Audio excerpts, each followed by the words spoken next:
Olá e bem-vindos ao posto emissor número 269. Hoje recebemos nos nossos estúdios de Passo de Arcos uma das vozes mais singulares do fado, nascido na aurora dos anos 80 em Lisboa, também chama casa ao Alentejo, ao Mediterrâneo, ao Magrebe e talvez à Índia, vamos saber daqui a pouco. Apaixonado pelo calor e pelo perfume das culturas do Sul, está prestes a lançar um novo álbum.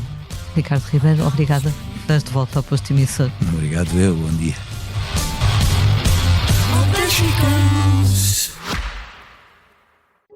O Expresso tem uma nova subscrição que lhe dá acesso completo ao The New York Times, com atualidade, jogos, culinária e muito mais. E ainda aos conteúdos exclusivos da SIC Notícias, incluindo o Direto Vertical, a nova e inovadora emissão que se adapta ao seu smartphone. Subscreva em expresso.pt/digital. Expresso. Liberdade para pensar. Sobras que das por me quereres em pedaços, e só em pedaços me dou. Como é que te sentes hoje? Sinto-me lindamente, sempre. Sempre bem disposto. Sim. Em março vais lançar um álbum que eu já tive o privilégio de ouvir e que se chama A Alma Só Está Bem Onde Não Cabe. Este título surgiu-te com naturalidade? É um verso que eu gosto muito e acho muito bonito. E surgiu porque, enfim, a alma só está bem onde não cabe, por isso é que se cria a arte, não é? Porque não cabe em nós e então precisamos da arte para que a alma sobreviva mais no plano terreno, não é? Eu depois recebi um texto poético muito bonito que explica mais ou menos este título, mas antes de o ler, a minha interpretação, a interpretação que eu fiz deste título foi pensar que quando nós estamos naqueles estados de alma mais exaltados, quer seja para bom ou para o mau, quase sentimos que o coração não nos cabe no peito, não é? Exatamente isso. Também pode ser essa visão, ou seja, este título tem muito essa eu não quero dar-lhe uma definição, não é?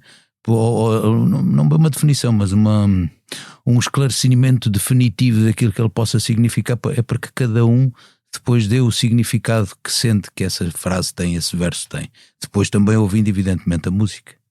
E esta música começou a ser preparada quando? Quando é que este disco começou a nascer? Bom, este disco começou a nascer o ano passado, mas o outro disco anterior era um disco mais voltado ao fado, não é?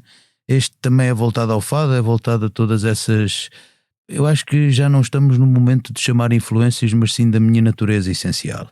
E não de uma natureza adquirida, e portanto eu creio que sou já assim, ou que sempre fui assim, não é? Com esta natureza de ser um português meridional e muito, muito voltado para o Mediterrâneo, e portanto ando sempre à volta dessa coisa, e também tem um bocadinho a ver com o nosso povo, que é um povo de ida e volta, não é? Um povo das viagens, um povo do mar. E costumo também dizer um pequenino poema de um poeta popular que é o João Dias, que ele dizia: menino de Espanha às costas, às 7 portas do mar, o velho sonho em que apostas quando irás alcançar, menino de Espanha às costas, às 7 portas do mar. E o disco foi começado a pensar assim, de um movimento que continua a ser sempre um movimento interior que vai para o exterior, não é? Nada acontece na natureza à luz do sol, ela acontece sempre dentro, no escuro, no frio. É? Uma semente para brotar e para romper a sua casca e criar raízes precisa da escuridão e da solidão, fundamentalmente, e portanto tudo acontece do interior para o exterior, e no fundo este disco começa do meu interior, na minha vontade de pôr cá para fora a minha música, porque a maioria do repertório deste disco é músicas minhas e versos meus, não é? Apesar de ter versos do Manuel Alegre, que fez de propósito uns versos para uma música que eu fiz, eu acho que ele até nunca tinha feito um poema logo diretamente para uma música e saiu-lhe, o que me deixa bastante feliz. Ou cantar Manuel Alcântara, que é um poeta andaluz que eu gosto muito, do sul de Espanha, ou cantar o Paulo César Pinheiro também. É curioso, eu estava realmente a olhar para a autoria das canções e tu és o autor mais cantado neste disco. Sim. Tens, se não me engano, 5 temas: Amanhã, Sim. Mantra, Morena, Moda do Adeus, com um poema de Manuel Alegre, Sim. E Golpe a Golpe, com letra da Amélia Muge. Não, a letra é minha, a música é da Amélia Muge. Exatamente. Não. É algo que te dá cada vez mais prazer a escrever e compor. É como te digo, as coisas vão saindo, portanto, e saiu, e eu fui perdendo um bocadinho o medo Não a vergonha tenho sempre, mas perdi um bocadinho a timidez e o medo de expor e de editar as minhas coisas. E portanto toda a gente com quem trabalho e em quem confio na sua opinião leal e lúcida, me disseram que era boa e que deveria tocar e cantar. E assim está. Tens uma equipa fiel que te aconselha, pessoas em quem confias. Sim, tenho poucos, mas são bons. São daqueles que não dizem só aquilo que eu quero ouvir, dizem aquilo que eu também não quero ouvir, ou aliás, mais quero ouvir, que são críticas construtivas e que são boas análises, mas sempre no intuito de melhorar e no intuito de tornar, sobretudo a arte, a música melhor. Não tem nada a ver comigo, não é uma questão pessoal, é assim trabalhar em prol da música e da poesia, da suprema poesia, como digo nesse texto que tens. Um texto, de resto, também muito inspirado. Os 2 temas que já saíram, que já foram revelados como single, O Maré e Má Sorte, têm música do Agir. É verdade. Como é que te lembraste de o convidar para este disco? A minha relação com o Agir é uma relação de amizade e de admiração também, não é? E ele mostrou umas músicas e eu achei que eram interessantes cantá-las, porque, sabes, nós vivemos uma vida a crucificar para depois viver uma eternidade para ressuscitar, não é? E muitas vezes os artistas são um bocadinho crucificados só porque fazem aquela coisa e só podem fazer aquela coisa e não podem fazer mais. E para um português como eu, desculpa-me se calhar a minha enfim, prepotência se calhar ou imodéstia, mas eu sou um português renascentista, sinto-me um português da Renascença. E portanto é para mim difícil, pela minha curiosidade, não pela a curiosidade mórbida, mas sim a curiosidade do movimento e do fluxo da vida, de fazer apenas uma única coisa. E quando o Agir me apresentou essas canções, que são canções com uma outra linguagem, um outro sítio que não é o meu, achei interessante porque também me revia nelas de alguma maneira. E por isso as cantei, e por isso também convidei a Ana Moura para cantar a Maré. Porque a Ana é uma mulher extraordinária, tenho por ela um grande carinho, e uma grande admiração, e ela com o seu talento e a sua sensibilidade veio trazer aquilo que a música precisava e que eu precisava também.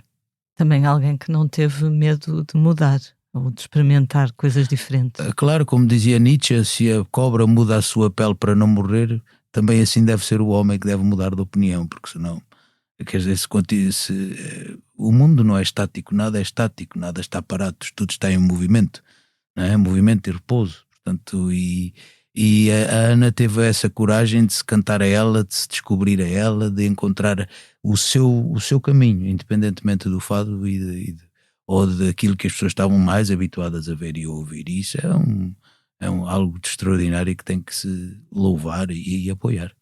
É curioso porque ao ler as tuas entrevistas ao longo dos anos, desde o início da tua carreira até este momento, nota-se se calhar alguma evolução, alguma mudança, porque tu no início eras considerado um purista, muitas vezes chamavam-te purista, e hoje em dia és um homem conhecido até pela mistura e pela abertura. O problema... Sempre esteve lá, se calhar, não é? O problema é que eu sempre fui fazendo isso, só que as pessoas estavam mais desatentas. Quando me chamavam purista, já eu tinha 2 discos com o Rabi Abou Khalil. Quando me chamavam purista, já tinha duetos com a Simone de Oliveira, com o Rui Veloso, com o Fernando Tordo, com, sei lá, com tantas pessoas. Já tinha feito música antiga, já tinha cantado áreas de ópera. Quando me chamavam purista, já tinha feito um disco com os músicos do Tejo a cantar áreas de ópera, a cantar cantigas de Santa Maria. Portanto, essa coisa do purismo, isso não é uma coisa, nada existe puro, não é? No mundo e no universo. Um dos problemas hoje em dia é nós não percebermos que a diversidade é a organização do próprio cosmos e do caos, não é?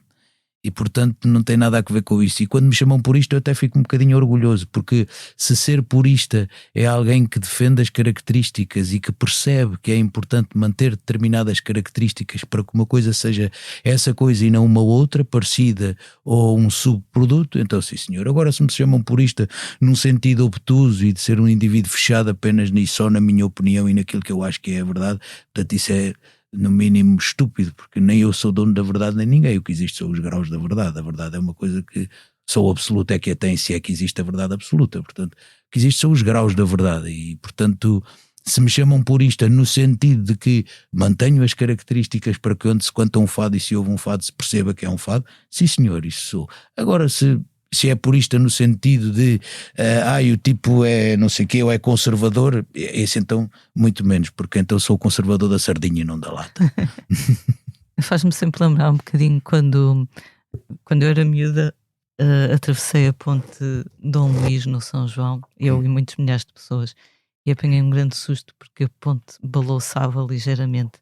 Depois explicaram, depois juntas de susto, dilatação. exato, que é suposto se ela não abanar, ela não cai, ela cai. Exatamente, se ela não abanar é muito mau sinal. Exatamente. Então eu penso sempre, quando são estas instituições, por exemplo o fado, não é? Se ele não abanar um bocadinho, se calhar o facto de ele ir abanando ou mudando é bom sinal. Quem acha que o equilíbrio é uma coisa estática não percebe de física e não sabe. O equilíbrio não é uma coisa estática.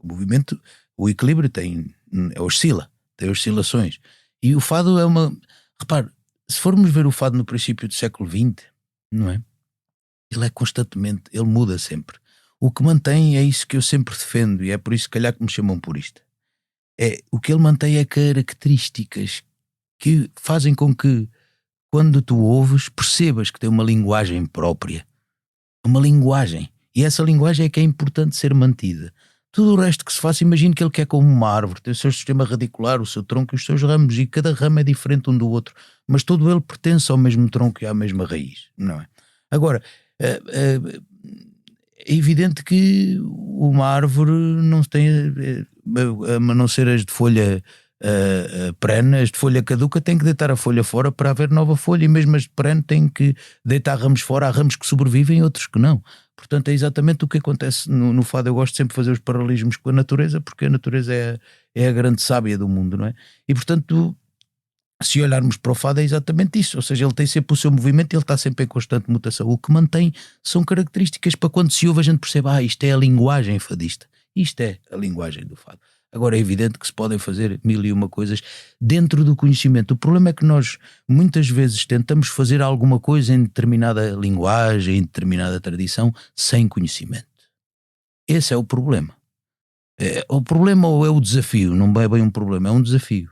Porque quando não se tem noção e não se tem conhecimento do que se trata, nós podemos fazer algumas coisas que são muito pouco... para não dizer outra palavra, são pouco elegantes, não é?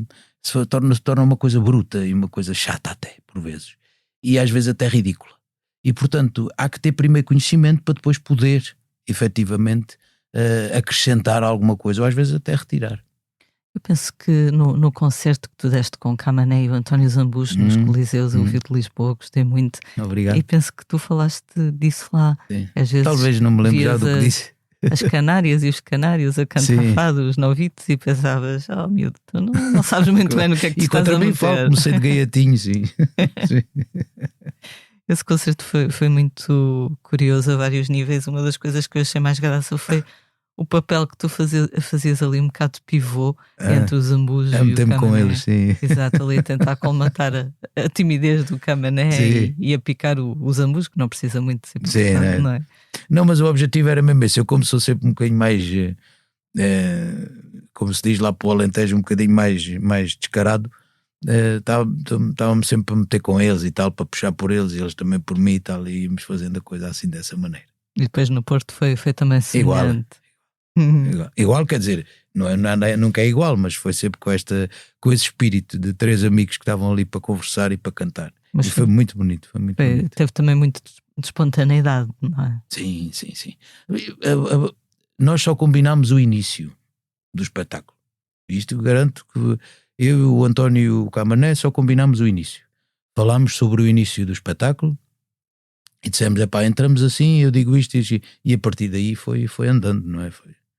Cada um disse o que quis e meteu a bucha onde quis e como quis, porque não fazia sentido termos ali um guião, olha, vais dizer isto, eu depois ali paro e vou para ali. Não, acho que, e assim é que teve o resultado pretendido, tanto que acho que para o público, o impacto no público e em nós, porque saímos felizes e a querer fazer mais. Lá grandes momentos, lembro-me quando o Zambujo teve uma interpretação, ou terá sido... O verão. Não, foste tu que tiveste uma interpretação muito impressionante. Ele teve, sim. Tu tiveste uma de várias interpretações muito impressionantes. E o Zambujo, com aquele ar dele, disse: Tu ainda és capaz de fazer coisas bonitas. Sim, sim. Mas ele também, houve o primeiro dia de Lisboa, ele emocionou-me, ele cantou o Verão, que é uma moda alentejana muito bonita. Ele cantou aqui o sol florindo sem pressa queima mais a tez bronzeada. Ele cantou isso de uma forma que eu estava-me emocionado de tal maneira que prendi as mãos na cadeira para não chorar e fiquei com o dedo todo negro da força que fiz, porque o tipo cantou tão bem, tocou-me de tal maneira que eu fiquei completamente extasiado com o tipo a cantar o Verão. É muito bonito, é uma coisa, diz, meu Alentejo, o suor rasga as camisas, homem queimado mais fica. Foi muito bonito, esse momento do António foi fabuloso. Me diria a minha avó, tem vagar para o jeito, o rapaz. Exatamente. Tem vagar para o jeito. Neste teu novo disco tens também uma canção com letra e música da Garota Não, chama-se um belo tema chamado 51. Exato. És fã da Cátia, da escrita muito. Da Cátia? Não só da Cátia, da Cátia, não só da escrita, também da música, também da pessoa. E ela foi muito generosa porque me ofereceu essa canção. Mandou-me essa canção e disse, olha, esta canção a única pessoa que a pode cantar és tu. E eu fiquei muito contente e ouvi e cantei. 51 é uma canção que fala de quem está preso, quem está encarcerado. Não só em termos literais, não é? Ou seja, quem está mesmo na prisão a cumprir pena, mas também aqueles que cumprem pena dentro de si, que são fechados nos seus complexos, nos seus preconceitos, nas suas pancadas. E é um tema que eu gosto muito. E é um tema que acaba com uma frase maravilhosa que também podia ter chamado, também se poderia ter chamado o disco assim. Esse tema acaba com uma frase que diz: há lugares que não melhoram ninguém. Lugares muitas vezes interiores, não é? Senhora, sem dúvida.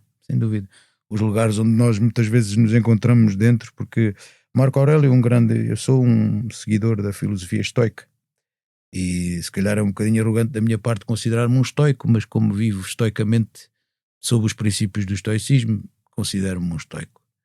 Mas quem me terá a considerar é quem convive comigo, poderá confirmar esse estoicismo ou não. Mas Marco Aurélio, imperador e filósofo, dizia uma coisa muito engraçada, que é a qualidade da tua vida, a felicidade da tua vida depende da qualidade dos teus pensamentos. E muitas vezes nós estamos presos em coisas, estamos presos em querer comandar aquilo que não está ao nosso alcance e que não temos controle, e então sofremos duplamente e fazemos sofrer os outros por coisas que queremos controlar que não estão no nosso controle. A chuva não está no nosso controle, o tipo que passa apressado e atravessa o carro à nossa frente não está sob o nosso controle. O que está sob o nosso controle é como nos comportamos em relação a isso, e esse 51 também pode ter a ver com isso. Recebes muitas canções assim em regime de candidatura espontânea? Às vezes sim, mas acho que às vezes, não sei, às vezes há amigos e compositores que têm um bocado a coisa que acham que eu só canto as coisas assim, não sei, alguns são um bocadinho mais tímidos, mas a Cátia não foi. A Cátia mandou-me com um texto até muito bonito, e que eu não vou dizer. Mas às vezes, alguns que mandam, outros não tanto, mas mandam. Qual é o teu critério para escolher? Tem que me dizer qualquer coisa, não sei. Logo à primeira, se me assalta, é como um assalto. É quase como ser assaltado. É como estar lendo poesia, todos os dias leio um pouco de poesia, todos os dias leio. Mesmo que sejam 10 páginas ou 120. Mas todos os dias leio um pouco. E em relação às canções ou à poesia, o que chegue, sou assaltado automaticamente. Ainda anteontem, por exemplo, estas coisas acontecem. Um amigo meu tinha feito uma cantiga e mostrou uma melodia assim. Estávamos dois sentados em casa dele e ele mostrou uma melodia e eu, toca lá. E na primeira frase veio a frase das palavras. Na frase melódica, uma frase de palavras. E fiz exatamente o poema todo para a música. Ele ficou com a música, com o poema feito. E é um assalto, é como um assalto. Acontece-me ao fazer e acontece-me quando recebo. Ou seja, se eu recebo uma música e uma letra, se ela me assalta, então fica. E assalto é como que uma palmada na cara ou um aperto no pescoço que me fica meio... E isto é para mim. Outras vezes não me assalta e fica por uns tempos, depois quando vejo outra vez se calhar já me assalta, e outras vezes nunca mais me assalta, e há muitas que ficam para trás, não é? Até minhas que não têm, que a mim não me assaltam. E também não dou aos outros. Tenho muitas que nunca dei a ninguém e porque, mas que estão lá feitas, pronto, não as quis apagar um bocadinho por misericórdia. Tiveste pena. Sim, não pena, não gosto da palavra pena, misericórdia. Há pouco dizias que perdeste um pouco a vergonha de escrever, de mostrar. Sim. Houve uma altura que tinhas esse pudor, ou falta de confiança, talvez. Sim, era pudor e falta de confiança e até vergonha, porque eu conhecia tanta poesia, conheço e leio tanto poeta maravilhoso, extraordinário. Eu tinha um bocado de, pá, o que é que eu vou dizer minhas coisas? Eu leio o Teixeira, leio o William Black, leio o Régio, quer dizer, vou estar aqui o Paul Verlaine, leio Ibn Arush, leio essas coisas todas, o Averroes e o Adonis, leio esses poetas todos e digo, então, mas vou dizer o que é as minhas coisas. Mas depois as coisas foram andando e houve poetas que disseram não, poetas que eu admiro e que são mesmo poetas, disseram não, é bom, canta porque é bom, é boa poesia. E eu, pronto, ok, acreditei neles e também acreditei um pouco em mim, porque acho que acho que é muito bonito e porque tem algo de muito verdadeiro, e quando as coisas são dadas não verdadeiro, mas com autenticidade e que vêm de dentro, acho que não devem ser condenadas. Neste disco tens também uma canção chamada Voz de Mágoa, que é uma música brasileira. Sim. A letra de Paulo César Pinheiro, música de Caymmi. Outra paixão antiga, não é? Pelo Brasil, mas aqui misturada com os Viras e os Malhões. Sim. Uma sim, porque brincadeira. a música tem tudo a ver com isso. Se ouvirmos a original, ela tem muito desse espírito português. O Dori Caymmi é um tipo que eu tenho uma profunda admiração e não o conheço ainda pessoalmente e tenho que o conhecer ainda. O Dori Caymmi é um cantor extraordinário, um compositor, arranjador, é dos meus músicos brasileiros preferidos, tal como Milton Nascimento, ou o Ivan Lins, ou o Renato Braz, que é outro cantor que eu adoro, brasileiro. Mas o Dori tem composições maravilhosas, e esse Voz de Mágoa há muito tempo que eu queria cantar, mas há muito, já não é de agora, e agora surgiu a oportunidade de eu cantar, e depois misturei um bocadinho com o Malhão d'Águeda, porque a música tem tudo a ver com isso, mas não vou revelar, é só ouvir. É curioso porque tu exploras dentro deste disco vários registros. Por exemplo, no tema Golpe a Golpe, estás ali quase meio crooner. Também é um registro que te cativa. Sim, é porque a música pede isso, não é? Porque o poema também pede. Eu não canto as coisas porque quero exibir a minha voz ou exibir as capacidades. Eu canto aquilo, eu sirvo a música não me serve a mim. Eu sirvo a música e sirvo a poesia. Por isso esse é sempre o meu objetivo. E essa música precisava que eu a servisse dessa forma. Servi-la cantando quase como falando e cantando muito serenamente. Porque é uma cantiga que eu escrevi esses versos num período complicado da vida. Complicado, ou seja, em que os dias não estavam risonhos, como é evidente e natural. E acontece a todos. E eu escrevi essa canção. E escrevi esses versos e depois a Amélia fez a música e merecia ser cantada assim, não podia cantar aos gritos, prestações vadias no portal do poder, vou pagando os dias e ninguém se quer saber, leva a bruta carga do mandão zangado e a fera embarga o parco ordenado. Isso tem uma razão, eu tinha aberto o portal das finanças e tinha umas dívidas às finanças e que digo, ok, prestações vadias no portal do poder, vou pagando os dias e ninguém quer saber. Portanto, as coisas apareceram assim, não ia estar a cantar isso alto. Não, isso é uma coisa que eu tinha que cumprir, portanto era uma falha minha, quer dizer, que não era bem no fundo, mas enfim. E pronto, tem a ver com isso, ou quando diz golpe a golpe, vou montando a vida como o bom pão na tábua corrida. Era de facto dias que não estavam bem. E acho que isso toda a gente se revê nesses dias assim. E depois ele também diz que quer beleza sob o céu estrelado e a mansa grandeza de viver a teu lado. Basta ter às vezes alguém que nos dê uma mansa grandeza para podermos estar melhor. Sem dúvida.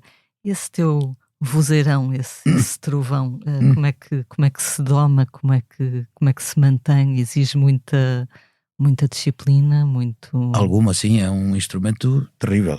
A voz humana é... Primeiro não há cordas à venda, não é? Um tipo não pode chegar ali assim, olha, ponha-me aqui umas cordas novas. E depois é um instrumento que precisa de... Eu às vezes trato um bocadinho mal, mas também trato-o bem. Ou seja, nem lhe dou é como ao meu corpo, não é? Dou-lhe a atenção que ele precisa, o treino e o desgaste que ele precisa, mas também lhe dou alguns mimos, não é? E o mesmo acontece com a voz. A voz é uma fibra, uma membrana que tem as suas especificidades e às vezes é muito delicada, e quando adoece é forte e precisa de... Tudo isto tem a ver com o sistema digestivo, com o nariz, com toda esta zona, que basta o que se come às vezes que provoca mais refluxo e a coisa fica complicada, porque a voz apaga, enrouquece, ou seja, inflama toda a zona da faringe e da laringe, não é? E é preciso ter algum cuidado. Mas como é que eu a domo? Com a técnica e com o bom senso. Isto é como ter um cavalo sem estar... É como ter um cavalo para desbaste a vida inteira. Estás sempre a desbastar o cavalo.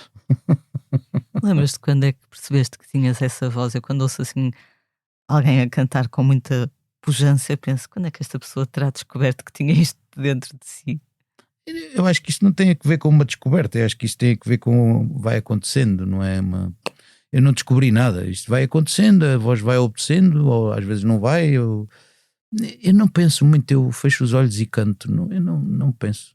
Essa coisa de pensar, agora vou fazer a volta X ou a volta Y, isso para mim não tem sentido nenhum. A música para mim não é isso, não é? A música é como o mar.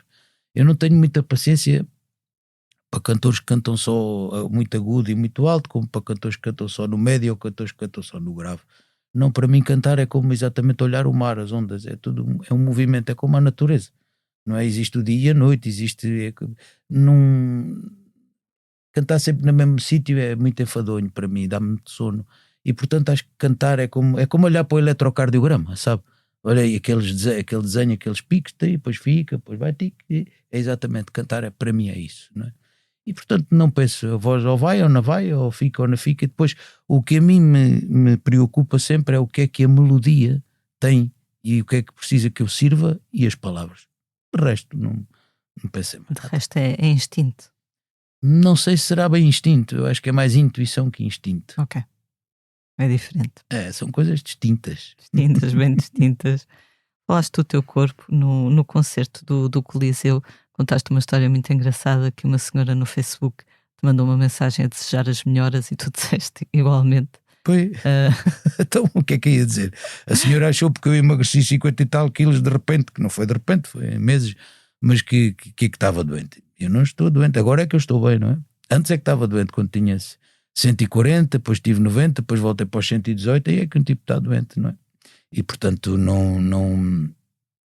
Eu creio que até já falámos aqui neste nosso programa sobre isso, sobre a obesidade, e claro que nas redes sociais vieram logo umas criaturas odientas, cheias de ódio, a dizer, porque eu tinha dito que a obesidade é uma doença crónica. As pessoas, algumas disseram umas alevosias, que é de bradar aos céus o que elas disseram, porque são mesmo ignorantes. Quer dizer, porque a ignorância, a obesidade é efetivamente uma doença crónica, não é nenhum defeito de caráter. E portanto, quem pensa que ele é gordo porque come muito, coma menos, fecha a boca, não é assim. Não é assim. Não é assim, e está provado, e basta ir a uma consulta da obesidade ou falar com um médico sobre a obesidade, que ele vai lhe explicar isso tudo. Portanto, e eu tive que emagrecer porque tive um problema de saúde que precisava de resolver no meu coração, e então ou escolhia continuar a ser gordo e daqui a uns tempos já cá não está para ver o meu filho crescer, os meus filhos crescer, aliás, ou então tinha que tomar providências, e foi o que fiz. Portanto, é uma doença crónica que Sim. o SNS vai passar a participar aquelas injeções que até agora eram tomadas pelos diabéticos para combater esta doença. E depois há várias questões que a obesidade tem. Eu posso dizer que quando perdi este peso todo e continuo todos os dias a treinar, todos os dias a fazer a minha vida de foco na minha vida saudável. Porquê? Primeiro ponto, as células da obesidade levam 8 anos a sair do corpo. O corpo continua com memória durante 8 anos do obeso, não é? Depois há uma outra coisa emocional. Muitas vezes a gordura tem a ver com a infância, tem a ver com... E a minha infância não foi fácil, foi uma infância muito dura, infância e adolescência, etc. Não vou aqui falar nisso, já falámos nisso várias vezes, já não vale a pena estar aqui com essa conversa. Mas é um escudo protetor. porque nos tornamos grandes exteriormente e o interior depois é compensado com essa grandeza de fora e que achamos que somos fortes, mas no fundo por dentro somos muito frágeis. E é essa gordura que nos dá uma força e um escudo protetor. Eu quando perdi senti-me um bocadinho assim, há qualquer coisa que não está bem. Mas depois, claro, cabeça, e aí eu tenho que falar muitíssimo bem do Serviço Nacional de Saúde, porque fui muito ajudado no Serviço Nacional de Saúde, com as consultas principalmente de psicologia da nutrição e da obesidade, e que nos explicam essas coisas todas, e é muito importante. E acho que qualquer pessoa que sofra deste problema deve procurar ajuda, porque é possível melhorar e é possível, sobretudo, pôr na sua cabeça que é possível mudar, mas também que um gordo nunca deixa de ser gordo. Ou seja, não é nunca deixa de ser gordo, no seu aspecto deixa, mas na sua mente precisa de trabalhar para que essa coisa não exista mais. Essa busca de proteção e de força não seja através do volume, mas sim do seu próprio conteúdo interior. Mas há ali um desajuste, não é? Eu lembro-me uma altura em que perdi algum peso e eu, quando ia comprar roupa ou assim, eu ia para o tamanho anterior. Sim. Na minha cabeça normal, eu ainda tinha aquele outro normal. peso. Tudo isso é normal. Demora um bocadinho. Demora um pouco depois a estabelecer o compromisso connosco próprios daquilo que somos, não é?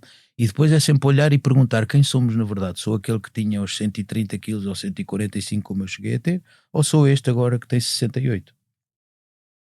Tem uma elegância. Obrigado. Além do SNS, também deves alguma coisa ao kickboxing, não é? Devo ao kickboxing, sim, aos treinos em casa, sobretudo. Hoje em dia treino mais em casa que vou ao ginásio. Lá na minha casa consegui montar ali um pequenino ginásio com alguns equipamentos e treino todos os dias, pratico muita calistenia e além disso, pronto, o kickboxing que faço todos os dias praticamente, faz parte do cardio, mas isso continua, ainda vou uma vez, 2 vezes por semana ao meu treinador, ao Tito, ao meu irmão, para trabalharmos sempre um bocadinho. Às vezes não vou nem todas as semanas por trabalho, mas sempre que posso venho a Lisboa mais cedo para estar com ele e fazermos ali um treininho de 2 horas do nosso kick. Como é que descobriste essa modalidade? As modalidades de combate são extraordinárias, não é? Há quem pense que tem a ver, claro que envolve violência, mas não tem a ver com isso, tem a ver com resistência, tem a ver com, e sobretudo com respeito, não é? Até o kickboxing se o indivíduo cai, a gente já não bate mais, não é? E depois a maneira como convivemos com a dor também é muito interessante. Quando se vai para os desportos de combate, a maneira como se convive com a dor aprende-se imenso. E eu convivo com esse desporto há muito tempo, já desde 2016, quando perdi primeiro 50 quilos sem nenhum tipo de ajuda terapêutica. Já tinha feito sozinho com o kickboxing, portanto já desde 2016 que pratico, exatamente com o Tita. Por isso, quer dizer, já faz parte de mim. Outro dia entrevistei a Sara Correia, que também Sim. vai agora lançar um álbum, e ela falou das semelhanças que existem entre o fado e o flamenco, que se tinha percebido também trabalhando com artistas espanhóis, que é mais aquilo que nos une do que nos separa, como diria o Carlos T. Sentes também muito isso no teu cantar, que ainda por cima tem essa influência tão marcada. Eu já digo isso há muitos anos, já provo que, entre aspas, não é preciso provar nenhuma, já mostrei isso há muitos anos, não é? Nós estamos ligados, o Al-Andalus está todo ligado aqui com o Sul, não é por acaso que foram 5 séculos como Al-Andalus, não é? Portanto, e tudo, o flamenco tem muito mais, como ela disse muito bem, tem muito mais do que nos aproxima do que nos afasta. Há muitas coisas que são muito semelhantes. É evidente que depois nós perdemos o sistema modal, ou seja, como tivemos a Inquisição mais tempo, o sistema modal foi completamente aniquilado para termos apenas os fados com o sistema tonal, ou seja, por acordes, as sequências das tríades, não é? Enquanto que o flamenco ainda reside o sistema por modos, essencialmente o modo frígio, o mixolídio, etc, etc. E o ritmo. Nós temos apenas compassos simples, 2/4, 4/4, vamos quanto muito até ao 6/8, mas lá não, há os ciclos dos 12, há 10 também, ou seja, há um bocadinho, há uma riqueza musical que nós não temos. Não se pode chamar riqueza, mas uma diversidade musical que nós já não temos. Por outro lado, nós temos muito mais riqueza poética que eles propriamente. Eles às vezes cantam coisas muito, muito, muito, não é pobres, mas simples, digamos assim, quadras muito, muito, às vezes até que nem têm são 2, 3 frases e estão por ali. Só que como aquilo vive muito, o flamenco vive muito do canto, vive muito da queixa, não é? Por isso eles são trágicos e nós somos tristes. Ou seja, tem essa vertente que nós não temos. Por outro lado, tem muitas coisas que se assemelham. Se ouvirmos uma guarrira, por exemplo, que é um estilo flamenco, eles cantam décimas como nós cantamos no corrido. Se ouvirmos as alegrias, é tonal, perfeitamente como nós, dá para cantar lá em cima umas quadras portuguesas perfeitamente. Depois as malaguinhas já não, as tarantas já não, a boleria já não, ou a seguidilha, mas por exemplo para eles a seguidilha era uma cantiga usada para carpir, para os funerais, e nós sobretudo o menor também era assim, o fado menor. Para os flamencos a seguidilha está como para nós o fado menor, aquela solenidade do fado menor, ou a soleá. Soleá é outro ritmo, mas também modal, mas tem muitas coisas interessantes. Portanto, pedem-se os paulos, lá se chamam paulos, pedem-se os paulos coincidente do que se quer cantar em termos de métricas poéticas, e nós a mesma coisa. E depois o canto é um canto mais apoiado, é sobretudo um canto muito parecido com o nosso também, apoiado na garganta. Claro que ao ter o sistema modal e ter todas aquelas influências ainda do Mediterrâneo, etc, mais vincadas dali do sul de Espanha, repare quando os reis católicos chegam e empurram toda a gente por ali abaixo, ficam lá os judeus, árabes, ciganos, etc, toda a gente fica por ali, então mistura-se aquela maneira de cantar. Se ouvirmos a chamada do muezzin para a primeira surá, para a primeira oração do Corão, do Islão, ouvimos uma seguidilha perfeitamente. O modo que ele utiliza é exatamente o mesmo modo que se usa para a seguidilha. Portanto, nós já não temos essa parte. Porém, há ainda uns lives que não vou estar aqui agora a explicar, que não vale a pena. Mas há muita coisa no flamenco que nos aproxima, muita. Até mesmo em termos poéticos, mesmo às vezes sendo simples, tem muita coisa a ver connosco. Portanto, agora claro, temos essa, lá vem outra vez a tal frase, não é? A diversidade é a organização do próprio cosmos, ou seja, é esta diversidade que dá esta beleza. E depois encontramos, há pontos que temos em comum, há pontos que estamos muito próximos mesmo. Esta tua análise, quase uma lição, fez-me lembrar uma coisa que disseste numa entrevista, penso que há Time Out há alguns anos, em que dizias que o fado era como se tivesse um avô alentejano e uma avó minhota. Então passo a citar: os modos maiores dão-te o norte, o modo do vinho, da alegria, o fado corrido; os menores mais dolentes, as cadências melismáticas. No norte não tens essas variações mediterrânicas. Exatamente. É nesta junção que somos mais fortes. Exatamente. Claro, o Alentejo já tem essa. Tu ouve o canto alentejano, ouve os cantadores da Cuba, por exemplo. O canto todo ele é melisma ao romper da bela aurora. Tudo isto, este tipo de melismas, este tipo de microtonalismos que encontramos, já tem a ver tudo com o sul, com este andaluz, com esta coisa de Andalucia, Alentejo, tudo isto estamos todos ligados, não é? Evidente, cada um com a sua especificidade, com a sua diversidade. E o que torna isso interessante, e por isso nós temos, pois eles encontram-se em Lisboa, esse alentejano e essa minhota ou transmontana, ou Beirã, e fazem aqui o fado, não é? É onde eles se juntam. Exatamente, o flamenco é onde se juntam todos, os mouros, os judeus, os espanhóis, todos eles ali na Andaluzia, e fazem o flamenco, porque senão, quer dizer, é naquele sítio que se junta e aquilo nasce, e é aqui em Lisboa, em que e também com os mouros em Lisboa, com os judeus em Lisboa, com todos eles, que nasce esta cantiga. É exatamente. Sinto assim, se calhar é uma visão lírica, mas eu não me importo, prefiro assim. Uma visão histórica até. Não sei. O canto alentejano esteve a ter, ainda está um momento, não é? Na sim, pop. Claro, sim, é verdade. As pessoas olharam agora para esse tesouro. Às vezes é um bocadinho um pop rural, um bocado foleiro. Desculpa, espero que isto não seja uma manchete, se não vão dizer que estou chamando de foleiro, há as coisas. Não, às vezes é um bocadinho, lá está a tal coisa que voltamos ao início da conversa. Às vezes fazem-se coisas sem conhecimento que tornam as coisas ridículas. No canto alentejano também acontece o mesmo. Mas isso faz parte da vida, isso depois acaba por... São os tais ramos que às vezes caem, outros ficam e tal.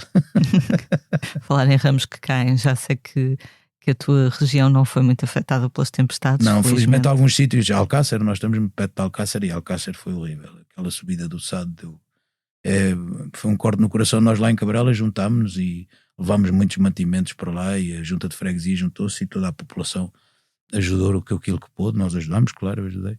E Alcácer padeceu imenso. Nós estamos ali perto, estamos a 30 km de Alcácer. E a coisa não foi fácil. Felizmente ali em Cabrela não tivemos problema nenhum, tirando a queda de uma fachada de uma casa que estava já praticamente devoluta. É uma coisa boa esta de nos juntarmos para ajudar, apesar de... Exatamente. É das melhores coisas que há. Há pouco falaste da tua infância, de algumas dificuldades que tiveste, das quais naturalmente não queres voltar a falar. Achas, porém, que essas dificuldades, vamos chamar assim, moldaram a tua personalidade ou a tua arte? Acha que um diamante se pule sem esforço e sem... Ou melhor, se calhar podem levar isto como se eu achar que sou um diamante. Mas imagine, olhas para um bloco, um escultor olha para um bloco de pedra, de mármore, para fazer uma escultura. O que é que lhe vai acontecer? Vai ter força, não é? Vai ser esculpida como? Pim, com força, a cortá-la, não é? Portanto é exatamente isso. Nenhum homem se torna mais forte, mais maduro, mais evoluído sem o esforço e sem a força e sem as provações. Portanto é isso que aconteceu comigo, como acontece com qualquer homem.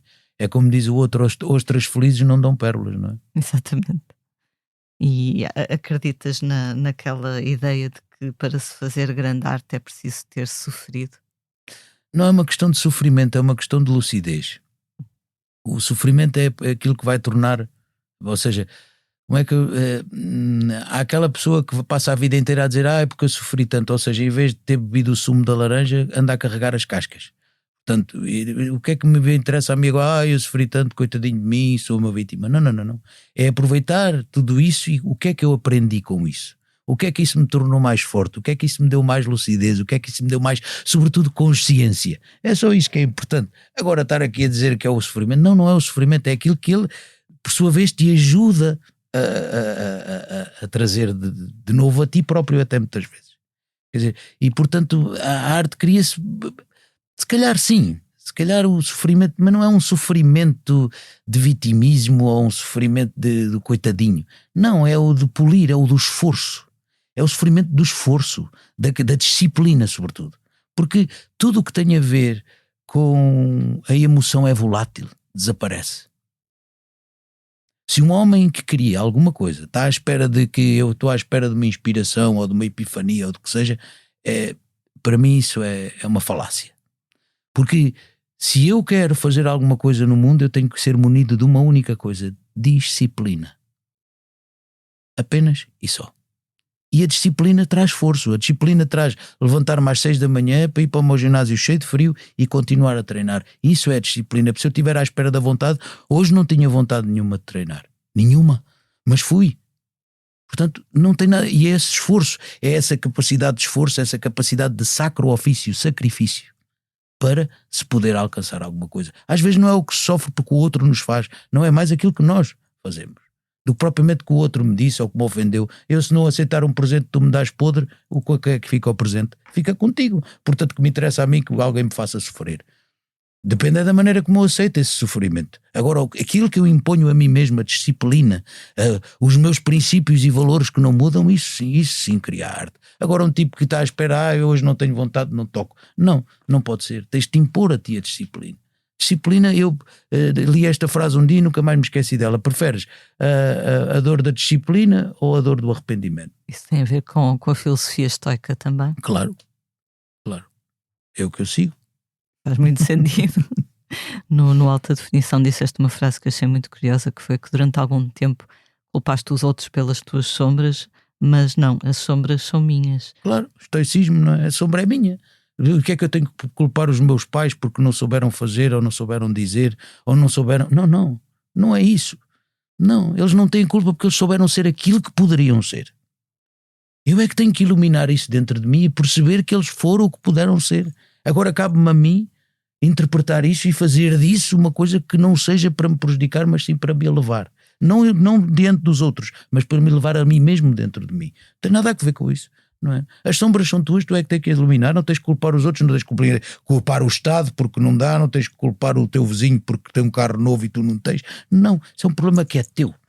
És tu que tens que iluminar, és tu que tens que resolver dentro de ti. Não são os outros, a culpa não é nos outros. Uma das coisas mais ridículas que existe é a gente estar sempre a culpar os outros. Não, é pensar que as coisas acontecem porque têm porque acontecer. Tem uma razão. E essa razão, o acaso nada mais é que a medida da nossa ignorância.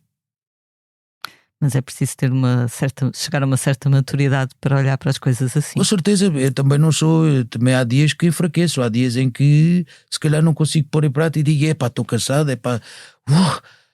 também, mas nesses dias eu sei que no dia a seguir isto vai outra vez para o rumo certo, porque eu sou um ser humano, não é? Sou munido de uma coisa que se chama falha, não é? O ser humano tem a falha em si, como também tem o êxito, mas isso são duas consequências. O importante é, volta outra vez a Marco Aurélio, o que está no caminho é o caminho, não é? Portanto, se isto se está no caminho é porque é o caminho. O que é que eu tenho que fazer para transmutar isso ou para trazer isso para mim? Porque é bom. Fundamentalmente não é só bom para mim, mas bom para mim e para os outros. É que outra frase também interessante, desculpa, às vezes digo muitas frases porque não tenho inteligência para mais, mas o que não é bom para a abelha também não é bom para a colmeia. Pronto. Acreditas no destino? Com certeza. Claro que acredito no destino, não é? Não poderia ter outra solução se não acreditasse nele. O destino baralha as cartas e a gente joga. Depois depende das cartas que tu queres jogar e como lês as cartas. É uma frase do Schopenhauer, que é um filósofo que eu gosto muito. Em relação aos pais, estava a pensar, nós também chegamos, e tu tens filhos, eu não tenho, mas acho que todos chegamos a uma idade em que olhamos para trás e pensamos, eles estavam a fazer aquilo que sabiam, não é?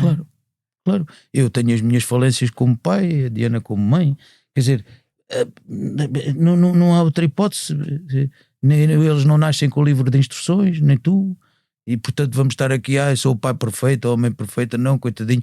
Uma das coisas que a mim me assusta às vezes é o excesso de proteção. Isso a mim é que me deixa um bocado em pânico e não acho isso interessante. Acho que as crianças têm que cair, têm que fazer as suas disparates, agora aquele coitadinho do menino, excesso de proteção, isso para mim é uma coisa que eu não trago para os meus filhos. Agora, tudo o resto, tenho as minhas falências como pai, também faço os meus disparates, também, agora, mas tento sempre ter um compromisso de uma coisa que se chama bom senso. A partir daí, faço aquilo que posso e os meus filhos um dia vão dizer, o meu pai foi aquilo que pôde ser. E os meus pais também foram aquilo que puderam ser e que conseguiram ser, não é? São de outra geração, não sabiam outras coisas que nós hoje sabemos, sabiam outras coisas que nós não sabemos, portanto é outra coisa. Tua filha mais velha já canta fado, certo? Sim. E então? Que idade é que ela tem? Tem 21, deu agora no dia 18. E achas que ela vai fazer disso o seu ofício? Eu creio que sim, eu nisso não me meto muito, eu não gosto muito de dar palpites, porque eu não... Sempre lhe disse a ela para seguir os próprios sonhos dela e não os sonhos que os outros pudessem ter para ela. Portanto, eu deixo sempre eu gostava que ela estudasse, que tivesse, enfim, porque eu tive muita pena de não ter continuado os estudos porque fiquei sem alguma coisa que o mundo académico nos dá, que é método, é uma disciplina de raciocínio, de organização, digamos assim, em termos do estudo e da compreensão de algumas coisas. Eu tive muita pena de não ter terminado porque fiquei com essas partes que me ficaram a faltar e gostava muito que a Carolina tivesse estudado mais, mas enfim, a música chamou e ela entendeu assim e portanto nada melhor do que deixar cada um ser aquilo que é. E a minha filha é minha filha, mas não é a minha propriedade e portanto ela terá que seguir o seu caminho e a sua vida e terá que fazer os seus disparates e fazer os seus erros e crescer. E pronto, e está na música e está por aí cantando e vamos lá ver. Recentemente foste a Goa, penso que Sim. Amaste Amei essa Goa, viagem. amei Goa. Conta-me mais sobre isso. Até aqui tinha sido o Irão que tinha mais gostado, agora passou a ser Goa. Gostei muito de Goa. Gostei muito de Goa e gostei muito de ver o amor que os goeses têm a Portugal. É muito bonito. Muito bonito. Já vários movimentos em Goa quiseram mudar o nome das ruas, o nome das lojas, inclusivamente, e eles não deixam. Mesmo não sendo católicos, mesmo não tendo apelidos portugueses, goeses com nada, mesmo sendo hindus e de outras partes da Índia, não deixam que se mude a história. Não deixam que se mude os nomes das ruas, Rua de Orém, a Travessa do Magriço. Portanto, adorei Goa. E as pessoas são fantásticas. E ver aquela gente, pessoas, miúdos com 16 anos a cantar o fado. Vi um rapaz que falava muito pouco português, a cantar uma cantiga minha, o fado menor, o Destino Marcado, a cantar todo do princípio ao fim. Miúdos a quererem cantar o fado. É de um tipo ficar agradecido e doido, e eu quero lá voltar para os ajudar, porque eles já precisamos que nos venham a ensinar e explicar algumas coisas. Não, eu vou, nem que façam umas férias para aí 15 dias e vou ajudar-vos, vou com um guitarrista, vamos família, pá, passamos 15 dias, mas adorei Goa. Goa é extraordinário. Aliás, a Índia é, mas Goa ali tem uma energia, e o sítio onde eu cantei foi na Capela da Senhora do Monte, fica num alto onde tem uma reserva de pássaros. É uma coisa linda ver-se catedrais a sair do meio, catedrais cristãs saindo do meio daquela vegetação imensa, linda de morrer. E aquele espaço tinha uma coisa magnética, uma energia, uma coisa extraordinária. Adorei cantar ali, adorei as pessoas. A Fundação Oriente foi muito generosa em convidar-me para este festival que eles fazem, e eu gostei muito mesmo, e quero lá voltar. Tu consideras-te católico? Não sei o que é que isso significa considerar por prática, por reflexo. Sim, sou católico. Culturalmente, no fundo, Culturalmente, não é? sou católico e sou cristão, claro. Identifico-me com o Evangelho. Aqui há uns 6 ou 7 anos deste uma entrevista à Time Out em que disseste uma frase muito engraçada, que foi: trabalhar é trabalhar nas obras, a música é um prazer. Claro. A música não é uma profissão. A música tem profissionalismo, mas não é uma profissão. É outra coisa. Não é uma profissão. Vá lá. Cuidado, tenho que ter cuidado. O que é que digo? É uma profissão, evidentemente, porque temos que ter direitos e temos que ter deveres em relação à profissão. Quando digo profissão, não é nesse sentido. No sentido do canon daquilo que é a profissão. Não. Tem profissionalismo, porque depois envolve muito mais do que aquilo que é resumido à palavra profissão e aquilo que é uma profissão. Tem muito mais do que uma profissão. Portanto, se calhar é mais que uma profissão. Porque exige outras coisas que uma profissão não exige. Exige uma dedicação e uma busca de muitas coisas que as profissões, a maioria das profissões, não exige. E falo sobretudo da arte, não é música, mas a arte em geral. Agora, tem muito profissionalismo, isso tem. Tem muita paixão, Sim. tem um certo Tudo isso, tudo. sentimento de missão e de... Sim, muito. Portanto, logo aí torna-se diferente. Exatamente. Lá está, do emprego das 9 às 5, também Exatamente. Horários, são coisas que os músicos... Não é uma profissão, têm. porque a profissão muitas vezes tem a ver com a obrigação. E aqui não é uma obrigação, é mais que uma obrigação, é um dever, é uma coisa que não há nada que te consiga proibir ou castrar. Porque se for assim também isso não é um músico, não é um artista, é outra coisa. Chegaste a pensar ser veterinário também? Sim, sacerdote, essas coisas todas. Mas estás contente com este caminho Muito que contente. levaste? Muito contente, muito, muito. Mas ainda continuas muito ligado à natureza, não é? Sempre. Continuo com os meus bonsais, as minhas plantas, os meus animais, sempre. No dia 21, sábado, vais apresentar um novo disco no Teatro Circo de Braga. Verdade. É o primeiro de muitos concertos, esperamos. Espero. Já estás a planear este espetáculo? Já está todo montadinho. É só lá chegar e pôr em prática. Cenário, os músicos, já fizemos os nossos ensaios, agora é descansar e pôr a cabeça no sítio e o coração e vamos embora. Quem são os músicos que te vão acompanhar? Vamos ter no piano o Manuel Oliveira, na guitarra portuguesa o Ângelo Ferreira, na viola o Bernardo Saldanha, no baixo, no contrabaixo, aliás, o Rodrigo Correia, e na bateria o Alexandre Frazão. Uma equipa de luxo, portanto. Sim. Este disco Sim. tem muito piano. Tem muito piano, tem alguma bateria por causa do ritmo, que é uma coisa que... E depois tem-me a mim, e aos músicos e à música, mas sobretudo a mim. Por isso cantei muita coisa minha e muita letra minha. Tem a tua alma, no fundo, não é? Fazendo a brincadeira com o É verdade.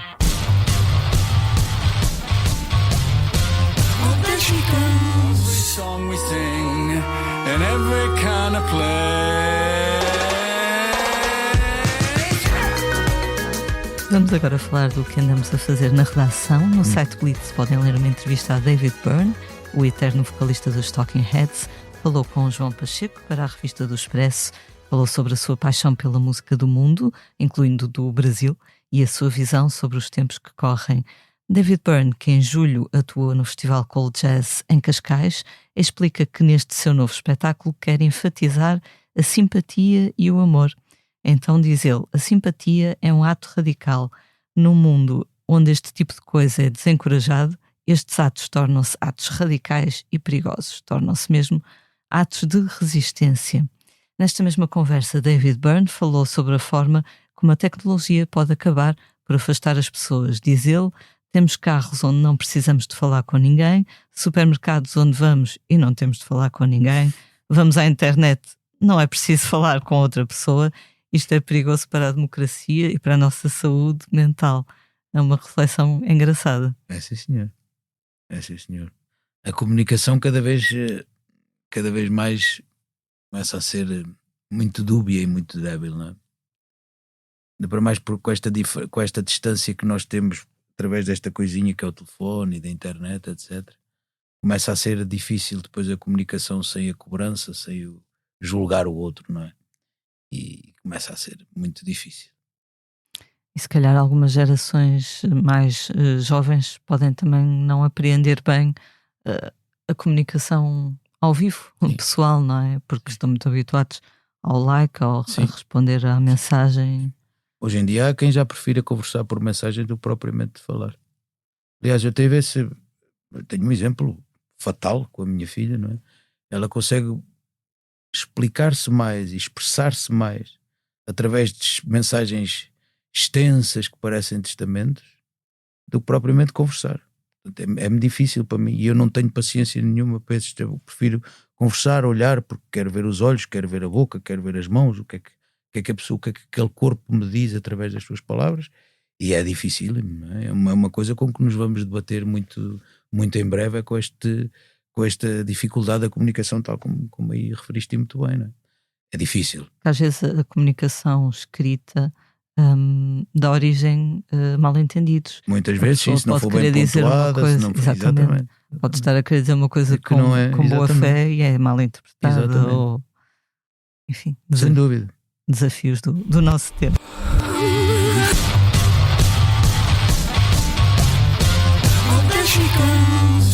Choram as ruas, vê os sinais, eternas chuvas torrenciais.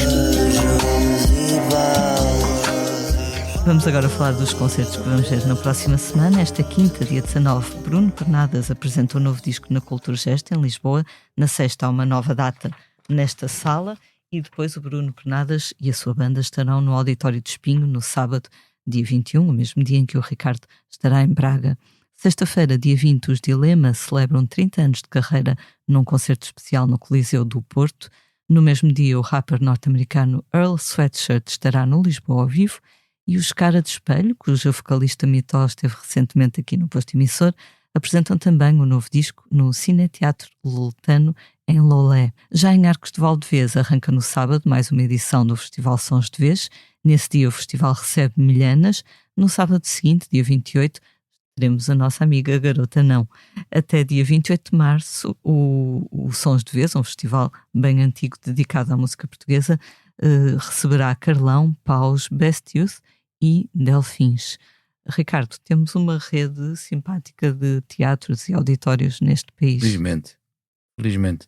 Oxalá se mantenham, oxalá aqueles que foram danificados se recuperem e que as programações continuem a ser ecléticas e vastas. Isso é que é importante. Pois ali na região centro, houve pelo menos em Torres Vedras, em Leiria, algumas salas que ficaram bastante danificadas.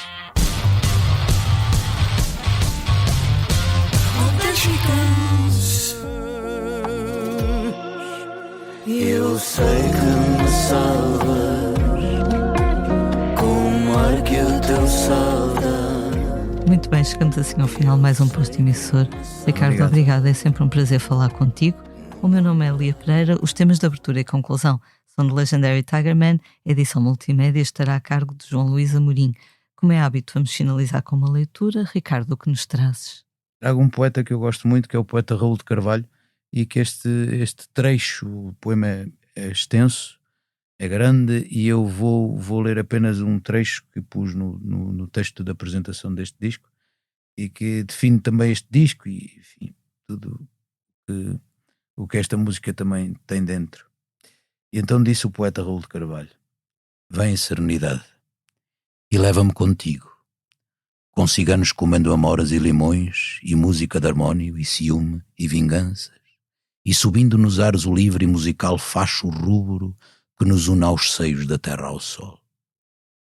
Vem, serenidade, e pousa mais serena que as mãos de minha mãe, mais úmida que a pele marítima do cais, mais branca que o soluço, o silêncio, a origem, mais livre que uma ave em meu voo, mais branda que a grávida brandura do papel em que escrevo, mais humana e alegre que o sorriso das noivas, do que a voz dos amigos, do que o sol nas searas. Vem, serenidade, para perto de mim e para nunca. Who had a boy that thought he was her private toy. She had a way to get things done. Oh, there she goes. O Expresso tem uma nova subscrição que lhe dá acesso completo ao The New York Times, com atualidade, jogos, culinária e muito mais. E ainda aos conteúdos exclusivos da SIC Notícias, incluindo o Direto Vertical, a nova e inovadora emissão que se adapta ao seu smartphone. Subscreva em expresso.pt/digital. Expresso. Liberdade para pensar.